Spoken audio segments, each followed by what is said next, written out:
viral হয়ে যায় চিন্তা করতে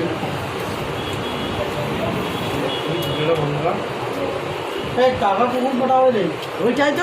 আমরা যাইনি আর ওইটাই আমরা পেরিয়ে নিই কলকাতা এত ভালো টাকার জন্য তো ছাড়েনি কম করে যাবে আমার খেলছিল মেয়েরা না খেলে চলবে ও আমার খাই তারপরে ফোন করবে আমার বিরিয়ানি কালকে সকালে খাবো গরম করে রেখে দেবো ঘরে যে কাল সকালে মার একটা